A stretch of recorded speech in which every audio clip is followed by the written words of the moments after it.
our another day for the live interview with Professor and Dr. Mesh Ahmed. I'm sorry, guys, it's bit late though, but I believe that if you're free, join us. I'm going to share the link in a moment. And welcome, Professor Mesh. The ball is in your court. Thank you so much for having me today, teacher. It's a great pleasure being here, and it's so nice seeing you as well. Thank you very much. So, tell us, how was your day? Well, my day was as usual, nothing really special, had certain things to be done, so it was overall good, teacher, not really bad. What about yours, teacher? How was your day? My day is fantastic as usual, Alhamdulillah. All right, teacher, so glad to hear that. Okay, so dear viewers, if you're watching from the Facebook or YouTube channel, we have shared the link in Facebook as well as YouTube link. Please click on it so that we can have an open conversation. By the way, as you know, this meeting is around 58 minutes more, and Professor Mesh is here to answer any of your questions.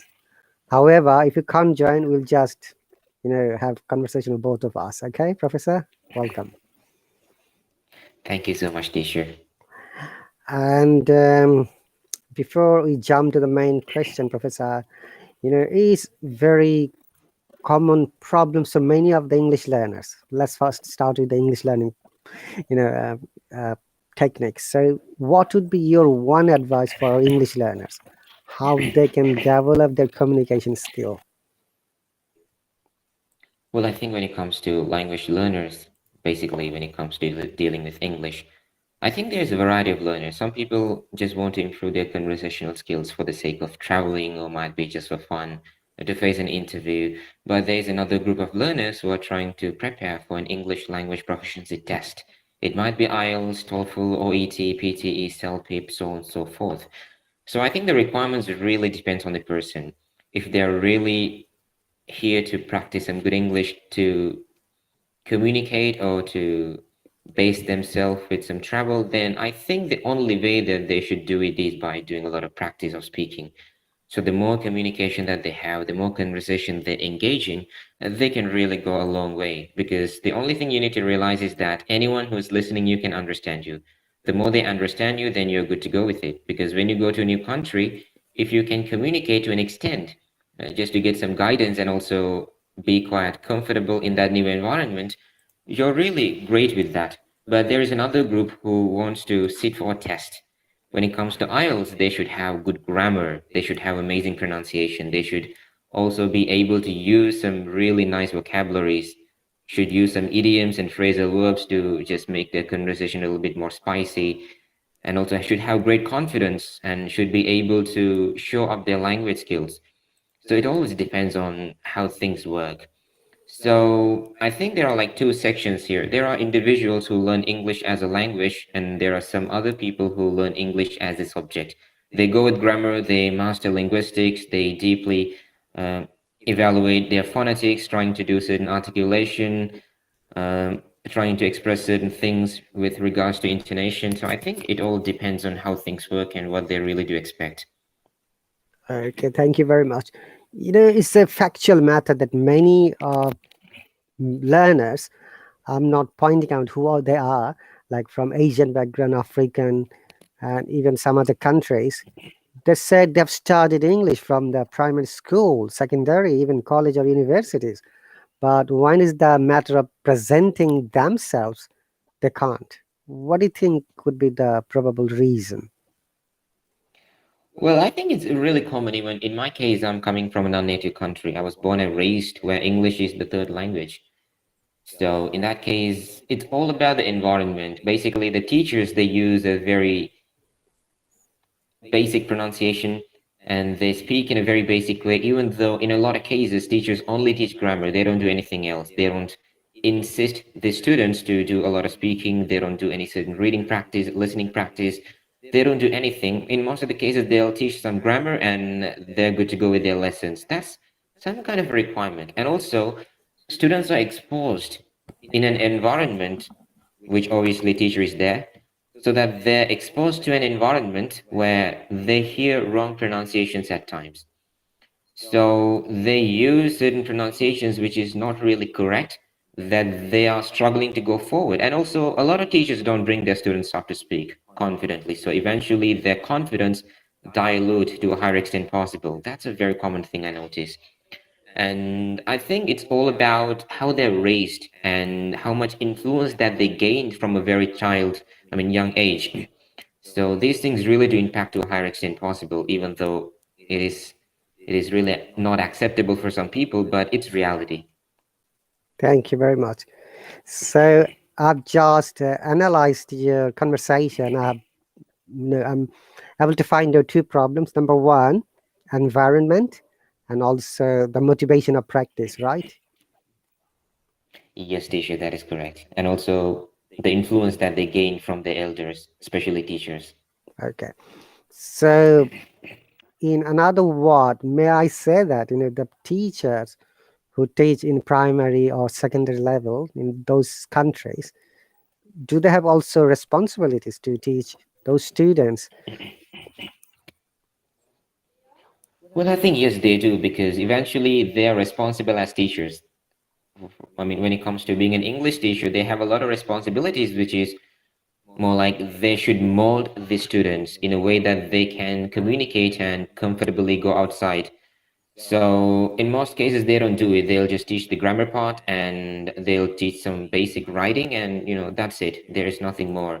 So a lot of students go outside school and they'll find a job. They'll struggle to face an interview, because to face an interview, you should have confidence. So confidence should be built in a school environment, because that's the responsibility of a school and also the teacher who's dealing with the language.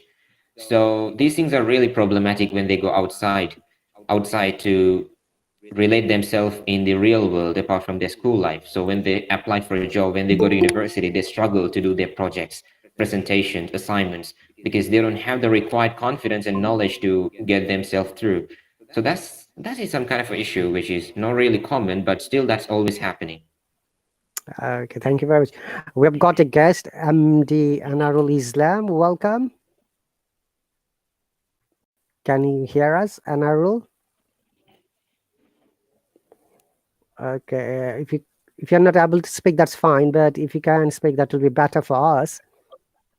Just join here, please. In my room, my friends are shouting, so I'm mute here. No worries. Okay, keep listening to us. Thank you very much. Okay, so Professor Mash, the next question is, you have highlighted some of the amazing, reasons why many of the learners are not able to develop themselves. Now, if I say, on the contrary, there are many teachers, many institutes, online, groups, Facebook groups. I've seen it more or less, that they also try to teach English in a different ways. But when I have observed many of them, I find that it's been surprisingly shocking the way they're teaching, because it doesn't reflect the standard or professionalism.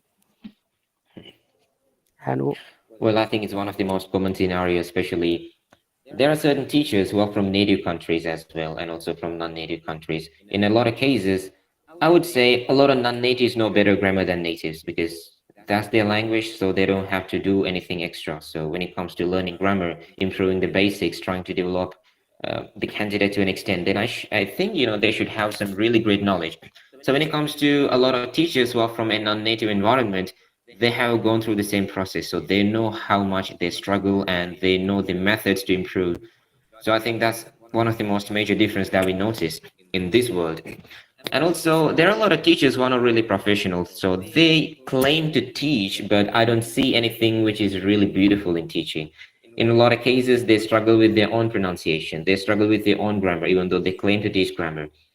So they're teaching just the basics, and when it comes to some complex matters, they really do struggle and they just go outside the track.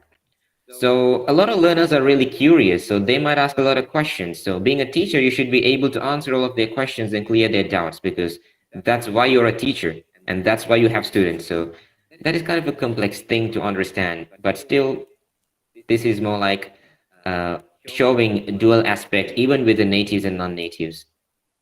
okay, so here is a big challenging question for you, also for me. Yeah, Did it ever happen to your class or lesson?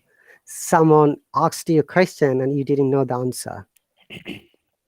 Of course, a lot of time it happens. So when it comes to these kind of questions, then I really give a beautiful answer for them. I'm gonna tell them, I'm clueless, I have no idea, but I'm gonna research myself and explain you in the next class. So I'm giving them some hope without just teaching them something which is not relevant. Okay. So you mean to say we must be honest in that perspective and yeah, giving them the hope that it should be explained in the next class. Yes, teacher, because more than teaching them something which is not true, I think at least being confident and being honest is the beautiful thing you can be as a teacher. Thank you very much. Okay, so some people are watching from the YouTube and Facebook. Thank you very much, guys. We are a bit late because of me. I had an emergency appointment. I had to go outside. So our this meeting was supposed to start an hour earlier. However, my apologies to Dr. Mash as well, and those people who were waiting for us because I know that many people watch it. Okay. Thank you very much, guys. If you're interested in joining, once again, I've shared the link in quite a few places and few groups. Just click on it and you can come here as a guest speaker and you can express your thoughts. Or should you have got any questions to Professor Mash or me, we're happy to answer it. So that was our first beginning part. I should say ice breaking questions. Now, Professor Mash, we are planning to advertise some skilled and unskilled immigration opportunities for Canada. So would you like to elaborate this both of the requirements, eligibility criteria, working hours, if possible wages, visa processing times, etc. Yeah, basically, in the recent days, we actually planned to advertise and help certain candidates with regards to their Canadian dream or immigrate themselves to a new country in search of some really nice opportunities. So we do have two categories, skilled workers and unskilled workers. So skilled workers are professionals who are qualified enough to work in a based industry. So for example, they may have certain qualifications, a bachelor's or a master's, and at least 3 years of experience in that relevant field. So in Canada, there's a huge demand for healthcare workers. And also there are some other professions outside healthcare that is still on demand. For example, when it comes to environmental engineers and certain fields of mechanical engineering, electrical engineering, biomedical engineering, and also when it comes to dealing with healthcare workers, there's a big demand for nurses, physiotherapists, nutritionists, chiropractors, pharmacists, so on and so forth. So the requirements really depends on how things work and what environment they're willing to work on. So basically, these opportunities are really flexible in this Atlantic region of Canada. So when it comes to Atlantic region, there are certain states with less population and also considered quite cold compared to other states. So the Canadian government wants to fill these vacancy gaps to make it a little bit more flexible for these kind of states to deal with their professions. So these states include Saskatchewan, Nova Scotia, Halifax, and Prince Edward Island, Newfoundland, so on and so forth. There's a couple of states more. So these are some examples for these kind of states. So taking that as a consideration, the salary really depends on the profession. So when it comes to non-skilled workers, which includes cleaners, nutrition suppliers, and drivers, kitchen helpers, some basic chefs and cooks. So these jobs, they'll get an average of $18 to $30, depending on the region and depending on the job profile that they have.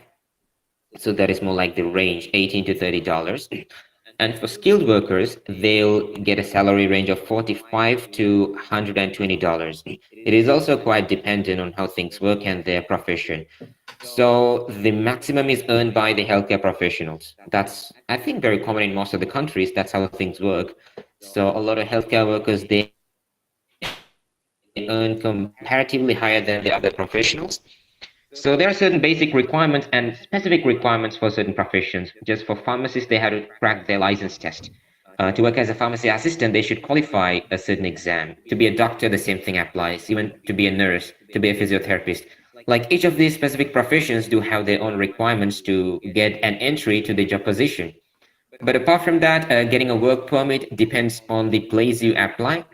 There are certain hospital institutions, research organizations that really do demand for these kind of professions, so they can go with it as well.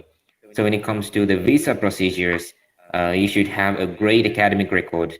And at the same time, you should prove your English language proficiency. If it's for a skilled work, then yeah, you should have a minimum of 7 to 8.5. If it's a non-skilled work, then you should have a minimum of 5.5 to 6.5. So that is more like the range. So once you're successfully applying for your visa, it'll take 90 working days to process. So 13 weeks. Yes, teacher. Roughly, it's more like 3 months. So does a candidate have to bear any expense? Basically, they should bear their visa expense, which they can directly pay to the embassy, or they can also do it passively through us, according to their interest. So also there is a 6-month insurance scheme, which is of $280 that they will pay the Governing Council of Healthcare in Canada. So that is only for a 6-month duration. After 6 months, your healthcare will be free of charge under your work permit. So the only thing you had to bear is $160, which is your visa fee, and another $250 extra for your 6-month insurance. And also your air ticket will also be applicable here. So there's one thing very much interesting to mention, and also it's something to highlight about, that in most of your job opportunities you're applying for will give you a 6-month free accommodation option, which will be a shared accommodation. You'll be sharing the place with 4 to 5 people. So for your first 6 months on arrival, they'll give you this facility. So I can't guarantee it in every job positions, but in some job positions, they will provide you this facility. Okay, that's great. And as I mentioned, that there are some certain strict requirements. So, as what are the profession in healthcare? So is it doctors, nurses, pharmacists? What else? Yeah, basically, when it comes to healthcare, there's a huge demand for doctors, nurses as well, nurses in every field, psychiatric nurses, cardiac nurses, intensive care nurses, so on and so forth, etc. And also for physiotherapists, there's a huge demand in this Atlantic region. For pharmacists, especially, there's a big demand to work as a retail pharmacist, a pharmacy assistant, a pharmacy technician, or an executive pharmacist, depending on their requirement. So to get inside healthcare profession, it's quite challenging because they have to sit for a test, a qualifying exam, we call it, and they should get a very good score to be eligible to work officially in Canada. So each of these healthcare professions have their own exam. For pharmacists, they do have the PEBC test. For pharmacy technician, they do have the PEBCT test. For doctors, they do have the MCCQE. For nurses, they have the NCLEX exam. For physiotherapists, they do have PTEC. I mean, there's a variety of exams that they can go for, depending on their profession and what they want to qualify and get their permit for. Okay, so that's really a bit challenging for many people. And what is the the rate, passing rate? So say people go there for registration or for working as in healthcare sector. How much is the pass rate? So basically, that is one of the most interesting questions you asked, because that's also a complicated question to answer. Each of these healthcare professions have different passing rates, which is pretty obvious. For doctors, it goes decimals. So it's quite challenging. So it goes decimals, whereas for nurses, it goes around like 2% to 3%. For pharmacists, it still goes for around like 10 to 15%. For physiotherapists, the same percentage. So compared to most of the other countries, getting to Canada and working in the healthcare as a foreigner is one of the most biggest challenges.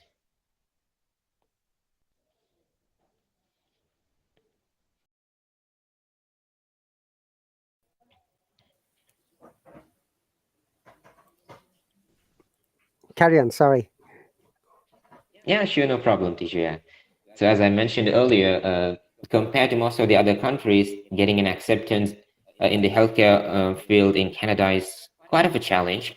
So when it comes to the passing rate, it is really subjective for the position. For doctors, it is decimals. For nurses, it goes for 5 to 6%. Hang on a second. And for other professions, it goes the same. I'm coming back to doctors. Decimals mean, say, if there are 1,000 doctors sitting for the exam, how many will be successful? Well, when it comes to 1,000 doctors, it also depends on the state. So when it comes to dealing with Ontario, from 1,000 doctors, less than 3 Only is successful. 3 will be successful out of 1,000. Okay, so when a Yes. doctors or any healthcare cannot pass the exam, how many times they can sit for the exam in their life? Well, that's a very interesting question. And also, I think it is a very important question to fix a lot of doubts that a lot of applicants do have. So they might be really curious, how many times can I sit for the test until I fail officially? So they have 3 attempts for any certain exam. It might be the MCCQE, which is the medical license test, or the PEBC, the pharmacy license test, or the NCLEX Canada, which is the nursing license test. Whatever it is, they do have 3 attempts. Only 3 times they can sit for the test. And after you sit for your first attempt, if you fail, you have a 6-month duration for your next exam. So within 6 months, you can prepare and get ready. And when you fail your second attempt after 6 months, then you have another 6-month duration to get prepared again. And that is your final time that you're going to sit for the test. After that, you won't be able to do that. You have to return back to your own country. So you cannot work in different professions because you're already have got a work permit for, say, 3 years, or you're already an immigrant there. Yeah, as long as you have the work permit for 3 years, you can work in any other profession. It's up to you. It's your interest. And also, you should be able to work only in the organization who sent you the permit. So you can't go outside, which will be illegal. For example, if there's a hospital who hired you to send you a permit for 3 years, if you fail the exams, which is the license test, consecutively for the 3 years you tried for, then you can work in the hospital only, not anywhere else. Okay, understandable. Thank you very much for clarifying this confusion. Okay, it looks like it's hard not to crack for many people who are trying to migrate. And which is why I've noticed that there are many people who are in Canada, even they are doctors or healthcare professionals from their country of origin, they are not in their original profession. It's only for that reason they couldn't pass the exam. Okay, that's great. So for the people who can't pass the exam, say doctors, then if the doctor is working as an assistant with a doctor, registered doctor, how much would be the salary difference in that case? So basically, comparing the doctor's salary with other salaries is really not quite close, because there's a big difference. So even though a doctor can assist a physician, but even to be an assistant, they should crack a small license test. So we call it physician assistant. So that's a very interesting profession, and also one of the most privileged professions in the healthcare industry in Canada. So a lot of healthcare professionals who are not able to crack their test work in other sectors. They might go to a cafeteria, a restaurant, or might be they'll just do a job in any other industry, work as drivers. Is very common. And also they're really happy to do so, because they earn decent and they have a great lifestyle. And at the same time, they do have a good saving from what they're earning. So they're really satisfied with everything that they possess, and also what they have or what they gain. So when it comes to salary, as you asked, there's a big difference. A doctor, on an average, earns $150 to $300 per hour, and other professionals go below that. So it's less than 100, you mean to say? Maybe 50, 60, something like that? Yeah, basically, in most of the cases, they do earn 40 to 60, and there are some other experienced professionals in the field of nursing, pharmacy, or physiotherapy. They'll earn 85 to 100. So that's more like the range, but it is not still close to a doctor's earning. That's right. Yeah, if someone is earning $150 to $300 for an hour, and if you're earning only $50, like pay the peanut to the monkey. Less than half.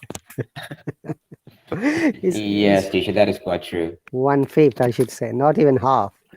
If somebody's earning, say, $200 and you're earning only 50, okay. Well, that's really very difficult, I should say, and challenging as well for the people. Okay, so for the unskilled people, let's come to the unskilled people's, their immigration process. So how can somebody lodge an application?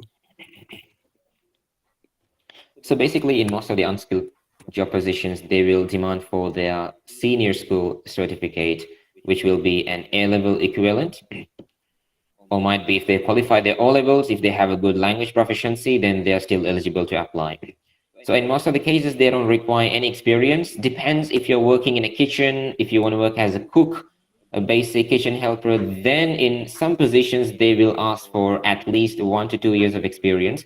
In most of the other positions like cleaning, driving, or might be working in a farm as a farm worker, or maybe you're dealing with certain care house.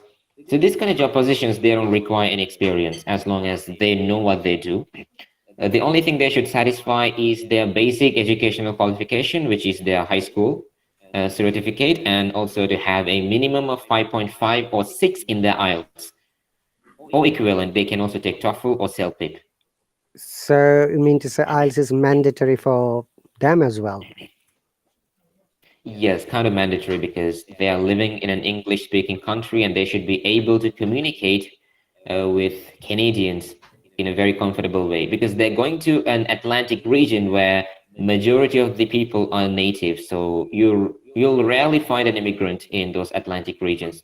I'm not telling there are no immigrants. For sure, there are a lot of immigrants living, but compared to most of the other states, it's a less percentage. Okay, so that's the reason why government has a separate immigration scheme. Yes, Tisha. There's a big difference when you apply for other states like Ontario, British Columbia, Alberta, Manitoba. Also, the French-speaking states, they do have a different scheme of immigration where it is quite challenging and comparatively not easy to get inside. But the Atlantic regions, which is Saskatchewan, Nova Scotia, Prince Edward Island, Newfoundland, Halifax, so on and so forth, these places are comparatively flexible. Which you mean to say that so the people have more opportunities and the possibilities more to be successful, right? Yes, Tisha. In a lot of cases, professionals who are applying as skilled workers are easily eligible to also apply for their PR, permanent residency. So at the moment, is it 3 years?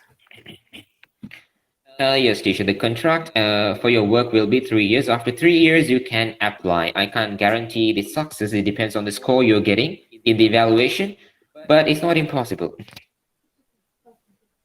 Okay, thank you very much for highlighting this point. All right, so dear viewers, I believe that some people are watching and some people also making comments. I can see that. If you are interested in joining once again, we've shared the link. Just click on it and then you can be our guest speaker. All right. And thank you very much once again for your time.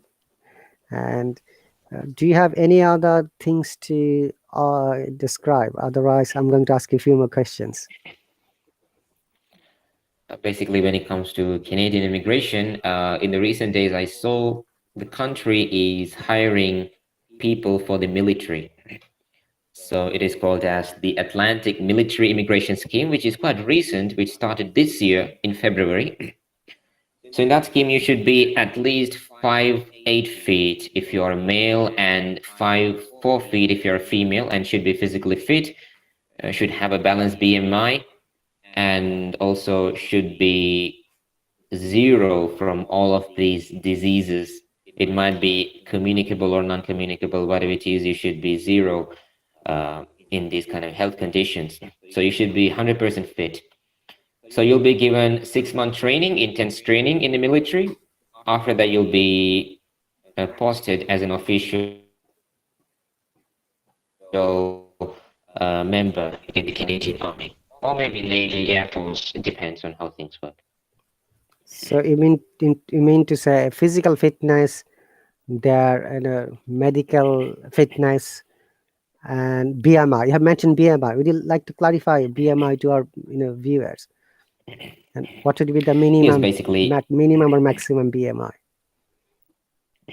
Yes, teacher. Basically, they should have a decent BMI. So in the site, they have not mentioned the range of BMI, but their BMI should be decent. It should be in the green zone, not in the red zone. And also in the vacancy, there's an age restriction. They should be less than 28, more than 18.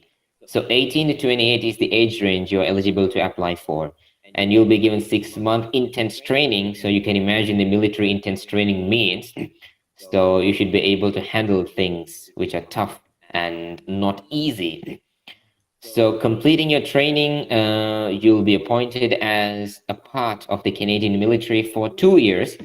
After 2 years, you'll have to return back to your home country. And after returning back to your home country, you can go back to Canada after 6 months of staying in your home country if you wish to. Oh, that's a bit interesting.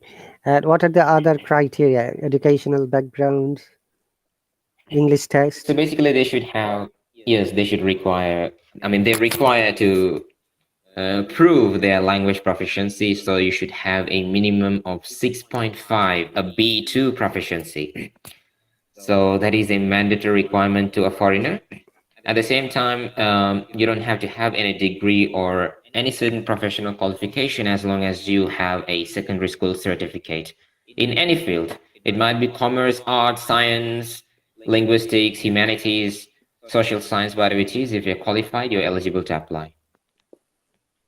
Sure, that's great. So that's really greatest opportunity for many people around the world, people who are listening to us and who will be watching from the YouTube channel. So please watch this video because it will be saved. Hello, Jubair, welcome. Liakad, yes, everyone is welcome to join here. There is no restriction. It's an open discussion. You can join and possibly we'll be able to help you answering your question. And Professor Mash and Dr. Mash, who is also a doctor as well as professor and also an immigration consultant, I should say. We work together, guys. So if you've got any questions, you're more than welcome to ask him. Okay, and so another thing very often people ask when they join any kind of job, they like to know about their working hours and also wages again. Yeah, basically, when it comes to Canada, the official working hours is 8, but you can work extra. It depends on your interest. So 8 hours will be your certified working hours, which you will sign in the contract. Okay, so 8 hours for a day. Hello, Liaquat Hussain, welcome. Assalamu alaikum. Walaikum salam wa rahmatullahi wa barakatuh. How are you doing today? I'm doing good, sir. How are you? I'm quite good, alhamdulillah. So meet Professor and Dr. Mash from Canada, Liaquat. Hi. Assalamu alaikum. Walaikum salam, Liaquat. Yeah, I'm really glad to see you here, and I'm really also happy to be with you guys. Likewise, Liaquat. It's a great pleasure to have you as well tonight. Liaquat is interested in migrating to Canada. You can ask him as many questions as you like. Yeah, sir.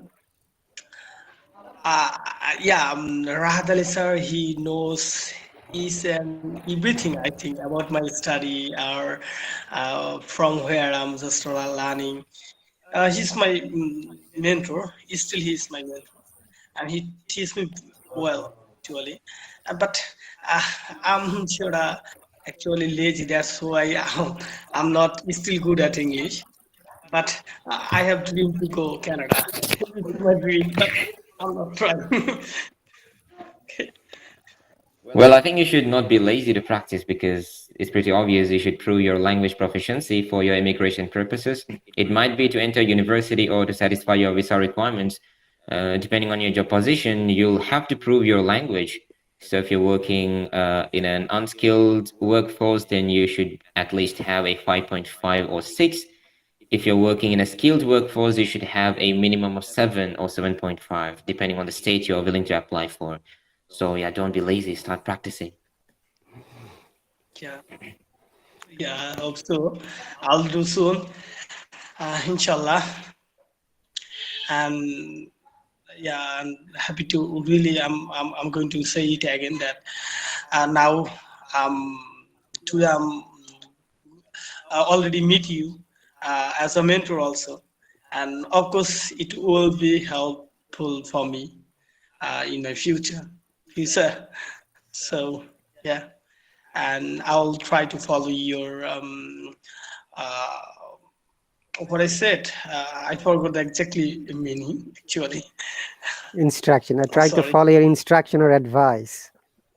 Right. Yeah, Ratha, yeah. I understand. That was really easy word, but I forgot. Uh, don't be nervous, eh? Like, it looks like you have become nervous suddenly.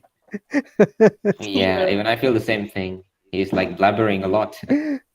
Yeah, generally he doesn't blabber. He's always very talkative person, but today I don't know what happened.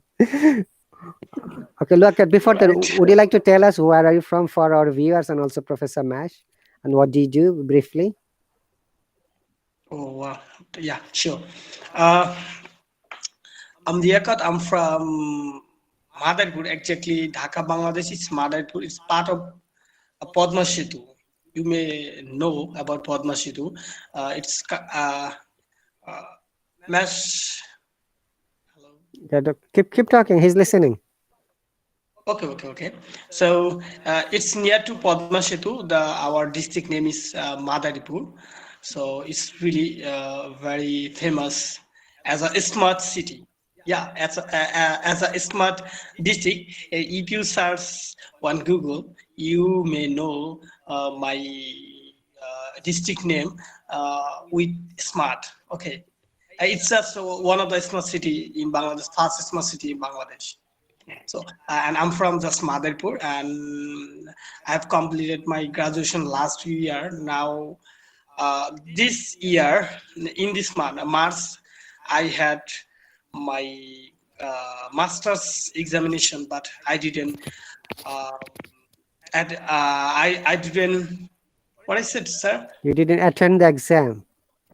Yeah, I didn't attend the exam just because of just I had a desire to complete my master degree in foreign country. So that's why my mind doesn't sit for master's exam in Dhaka.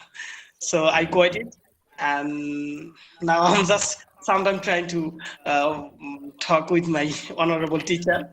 And I say something, sir, I'm still here, sir. I No, couldn't don't, go anywhere. don't worry. You're doing great, Liako. Don't worry about that. Yeah, thank you, sir. And I'm doing right now. I'm doing job. It's a virtual assistant job, so that's why I'm still alive in Bangladesh. Actually, uh, I have a little income, which is coming from US. So that's why sometimes I feel proud that I'm working with American people. So yeah, that's make me very good actually when I think. But at the time, the situation is I was a virtual assistant, sometime a general manager. So that was my profession, and now I'm just trying to focus, go country for to complete my master's degree or to start my life actually. So. Okay. Professor Mash. Well, I was really surprised actually, because he gave one of the most interesting excuses not to sit for his master's exams. But yeah, that's really nice. As you mentioned, you're willing to study abroad. As a result, you didn't go for your test, even though you attended university. Well, that's quite strange for me personally. Yeah, if I would know that, I would ask him to sit for the exam. It doesn't matter even if he has got a master's degree from Bangladesh, he could do another master's in abroad because the qualifications from many Asian countries, including Bangladesh, are not valued the same way in abroad, especially English speaking countries. So your master's would be treated as a master's. Okay, so I didn't know that until today. He just said to me now. All right, so really that is disappointing, I should say. Though I'm Yeah. trying to laugh and trying to be jolly mood and saying, I'm not really happy to know that you didn't sit for the master's exam because you had a plan to go to abroad. Yeah. I owe to. I was owe to complete degree in US or anywhere except in Bangladesh. That's why, and I don't know why. And sometimes when I see that the condition of Bangladesh, and after completing graduation or something else, or you have a higher skill, but you don't have job, you don't have money, oh, all going on just frustration. So when I see the condition, that time I just think that it's just if I go for master's degree, so that's a waste of my time or my money. I thought, and Okay, that's why I waited, sir. okay, Professor Mash, what's your opinion? Well, I don't think so. That's going to be a waste of time or money. I mean, getting a master's is obviously an additional benefit. So, in some cases, with your master's, you might have the opportunity to directly apply for a doctorate, or even if you're really interested, depending on the university's requirement, again, study a master's. So, you have dual options. You have multiple options at a time to really deal with your life. So, really, you went for your lectures and also attended classes, studied for 2 years, and you didn't sit for the test, which is really disappointing. I'm sorry. I'm sorry. I'm really sorry. Actually, now I'm feeling this situation because when my friends they are going sit for exam, and I feeling some pain in my heart actually. They are going for examination, and I'm just I've done, it was not good for me. Now I'm feeling that is, and they have just they left just one exam right now, and they will be obviously completed their master's degree, and they have another extra degree than me. So that's really frustrating. Sorry. Okay, now Professor I'm thinking. Mash, if Liaquat wants to go to Canada, what would be his method to apply and how we can help him? Yes, Liaquat. Basically, you can either come as a student or you can come as a worker, maybe a skilled worker or an unskilled worker, depending on your interest. So if you come as a student, you can either apply for your master's degree once again in a university, or else there's another alternative you can go for, that is to gain a postgraduate diploma. So you have two options at a time. So in a lot of cases, when it comes to education, universities do offer masters, whereas some colleges, community schools, they offer postgraduate diploma. Either of those two, once you finish your studies, you're eligible to apply for your postgraduate work permit, which has a duration of 2 to 3 years, depending on the state. So it's going to be really flexible. And also another thing to highlight, masters are expensive, whereas a postgraduate diploma is not expensive than a master's. So master's is quite academic. So you'll deal with a lot of theory part, you'll engage in research, you'll learn a lot of things, you'll go for lectures. And it's really, academic compared to a postgraduate diploma. Whereas a postgraduate diploma is very professional. You'll go for certain professional trips to certain organizations and industries. You'll learn through experiences. Of course, you do have lessons, you do have lectures, but in a lot of cases, it is training you in a professional way. So that is the difference between a master's and a postgraduate diploma in Canada. So either ways, master's is expensive, whereas a PG diploma is not that expensive, but still you're eligible to apply for your postgraduate work permit upon graduation. So would you like to tell us how much the tuition fees range in both cases? Well, yes, in a lot of cases, when it comes to a postgraduate diploma, it depends on the state and the university that you apply for. So, for example, when I talk about Ontario, so there are certain colleges like Seneca College, Centennial College, Humber College, Conestoga College, so on and so forth. So these colleges do offer a postgraduate diploma in your interested field of study. So the tuition fee will range from $8,000 to $15,000 per year. When it comes to a university for a master's, it will range from $20,000 to $30,000 per year. So that is the price range. So you can see a clear difference between the price evaluation, like master's is very expensive than a diploma, especially a PG diploma. And why is that? Do they teach less things in PGD? So basically, master's is very academic, whereas PG diploma is very professional. So in PG diploma, yes, they do teach less, but they will give them professional experience. So they'll go for certain industries, learn through experts, do internships, go on rotations. So they're doing practical work and they're expertising in a practical way. Whereas in a master's, they'll go for lectures, they'll go for assignments, they'll do project, they'll engage in a lot of research, they'll get postings in certain organizations. So that's the biggest difference. Okay. So if he wants to apply as an unskilled worker, as I mentioned, what would be the process and requirements for him? So basically, to work as an unskilled worker, I'll just refer the Atlantic region. So in Atlantic regions, you don't have to have any qualification unless you have your high school certificate, which is your A-level equivalent in your country. So having that certificate, you have to sit for your IELTS test and you get a minimum of 5.5 or 6, depending on your interest. So taking that as a consideration, you can apply for job positions like cleaner, kitchen helper, fast food worker, or might be working in night shifts, dealing with cleaning stuff, working as a contractor, Uber driver, truck driver, basic cook. You can work in a variety of job positions in an unskilled basis. And how much is their payment hourly? Yeah, payment depends on the organization you're working for and also the job position. In a lot of cases, it is $18 to $25 per hour. And a person has to work minimum 40 hours.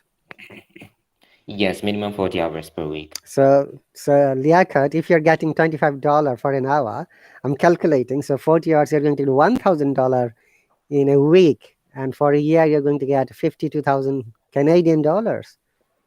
And how much the tax? Tax, Professor. 8% to 14%. Oh, so assume 14% he's paying tax. So he can save in a year roughly, say, $46,000 or $45,000. Yeah.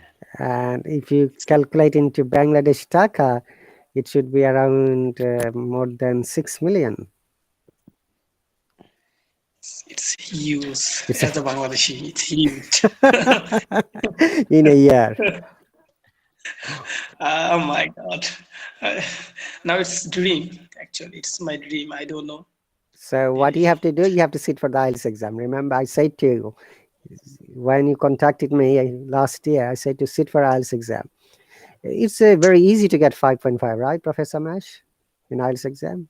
Yeah, comparatively easier because, I mean, it's one of the most basic requirement and also a basic bound score when it comes to IELTS. So I don't think so getting a 5.5 is that challenging. And for your information, Professor Mash and Liaquat and people who are watching, I taught IELTS, strategies many Bangladeshi students, and the lowest score was 6. Okay, and one of my relatives who took only 3 lessons from me last year, he applied for the Canadian immigration. He got 7 in IELTS exam, and he didn't do well in his writing part. Though I explained him, write these are the things, but he couldn't. I believe that if he would write those, writing part correctly, he would have gotten, 7.5 easily. So Liaquat is very easy peasy lemon squeezy. And if you need any help from IELTS exam, Professor Mash and I are here to help and support you. Okay. Yeah. I need many help.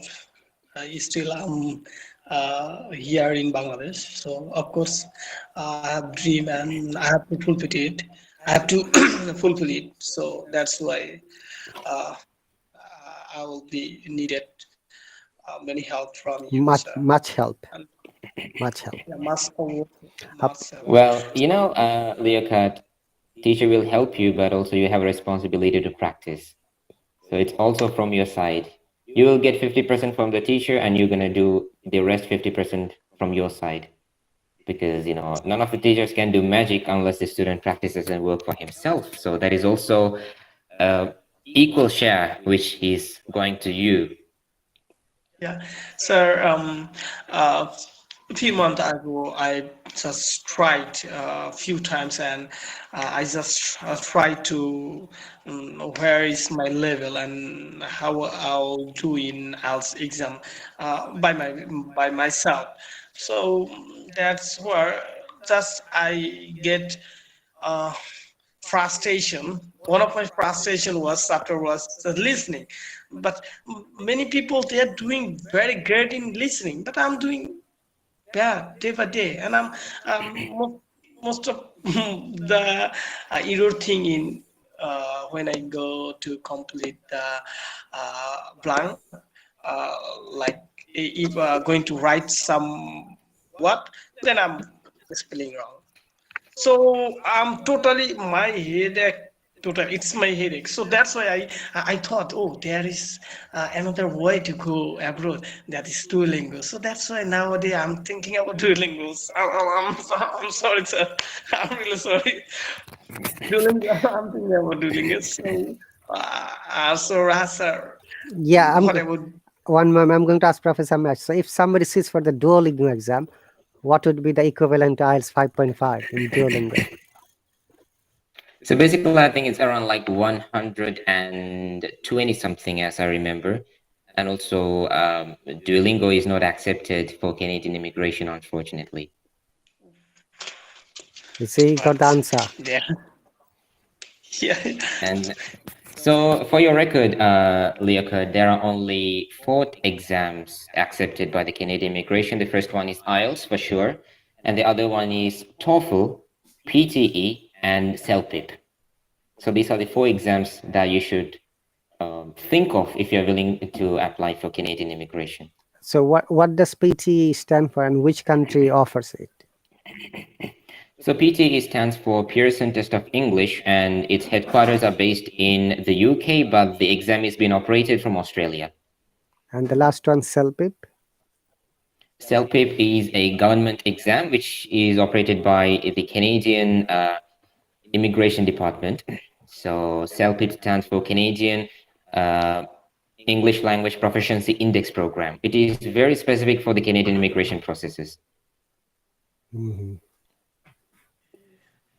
So I don't know other tests. I really don't know how is and what's the part and what should I and which one is this for me, which one is tough for me. I don't know. I just know might be, but I feel sometimes that yeah, if I try, then maybe I can achieve 6 point. I don't know. I think sometime. Great. 6 is fine, right, Professor? It's completely fine. You're eligible to apply for your Canadian work permit. Yeah. Okay. Thank you. And last 7 days ago, yeah, I tried a practice test, Duolingo practice test. There I've got 18 to 114 just Duolingo test. So yeah, sometimes I feel good in Duolingo. So that's why I'm really sorry. That's why I'm just again and again talking about Duolingo. Okay. If I have chance to go there, use Duolingo certificate. That would be very good. Okay. For me. Now, what the question is: which countries accept Duolingo test score? So there are certain countries like the United States, they do accept Duolingo, but not in a wide range. There are certain colleges and some universities where they do accept Duolingo as an English language proficiency proof. So when it comes to some European countries, as I read recently, Denmark, Norway, Germany, and also Finland, they do accept Duolingo as a language proof. It's pretty obvious these countries don't use English as their first language or medium of instruction. So having a basic proficiency in English will really fit their requirements. So if you're really willing to sit for Duolingo, there are certain colleges and universities in the States you can apply for. Yeah, but I'm thinking also another thing that Canada is most available for me. Actually, if I want to get citizenship in a few time, so that's why Canada is really a good country for me. Sometimes I think that I have good enough age right now. I'm okay. Yeah, I have at this age, there are many boys or girls they already got married, but I'm not. If I go US, then I have to obviously I have to. If I want to get citizenship in USA, so minimum I have to expend 10 year. I think so, sometime. You So can get that's married. really very no. If I want to just get citizenship in US, so there I would at least 5 to 10 years, and on the other hand, Canada just need maybe 4 years to get a citizenship. That's why I sometimes think that Canada is really best for me or other students. Uh, they have feel to visit Bangladesh or their land. So as a Bangladeshi, I obviously want to see my country as soon as possible if I go a foreign country. So that's why I sometimes think that Canada is best. But I didn't get my IELTS result yet. So that's I'll try another time if I will be eligible by helping a brother, sir. Then I'll be see you, Canada. Thank you very much. So Here is another question, Professor Mash. I forgot to ask you. For the skilled people, what is the maximum age limit? So basically, it should be, in most of the cases, 55. It depends on the vacancy and the position. There are certain vacancies which they will require 45. So it always depends. So in a rough way, I can mention 45 to 55. And how about unskilled professions? Unskilled professions, they should be at least 50. Okay. We have got around 9 minutes more. If you've got any more question, Liaquat or dear viewers, actually we are late there, so there are not many people watching. So you're always welcome to join us, or you hope to conduct this type of session every Saturday or Sunday, depending on the availability. It should be 3 or 4 p.m. GMT. And as long as Professor Mash is free, he can join, or everyone is welcome to join us freely. It's like an open discussion, like question and answer session. Okay, Liaquat, you have asked lots of questions. If you have got any more doubt, it's your time to ask him. yeah, sometimes I think that if I had any chance to go Canada as a worker, I mean, I don't want to go study there. I just want to go as a worker. So, so what will be the requirement for that type of job? So that I don't know. Yeah, so the basic requirement is to have a minimum of your secondary education, which is A level or its equivalent in your country. So it's And depending on the vacancy, so it's a 12 years education, intermediate in our country.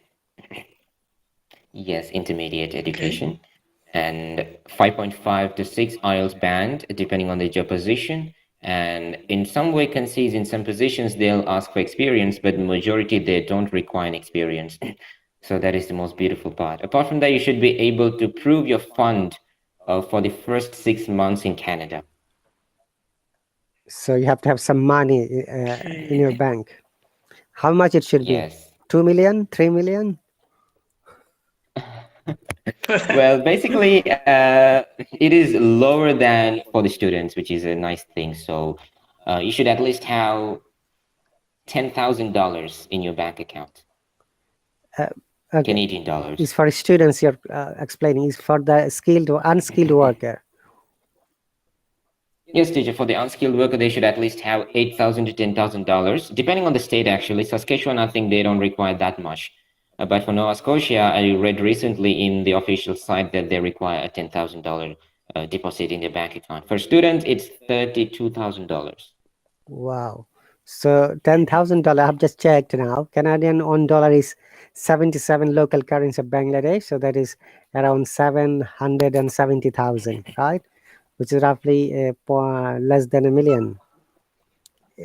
Yeah, And 32,000 that is correct. is roughly around 2.2 million. Wow. Okay.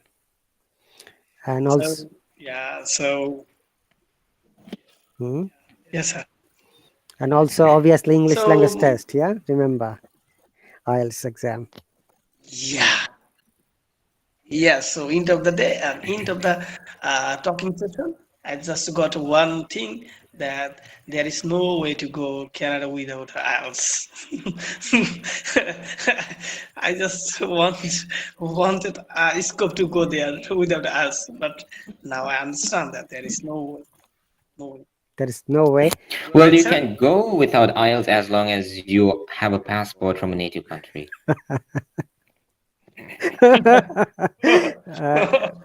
Also, there is another way, Professor Mesh, I forgot to mention.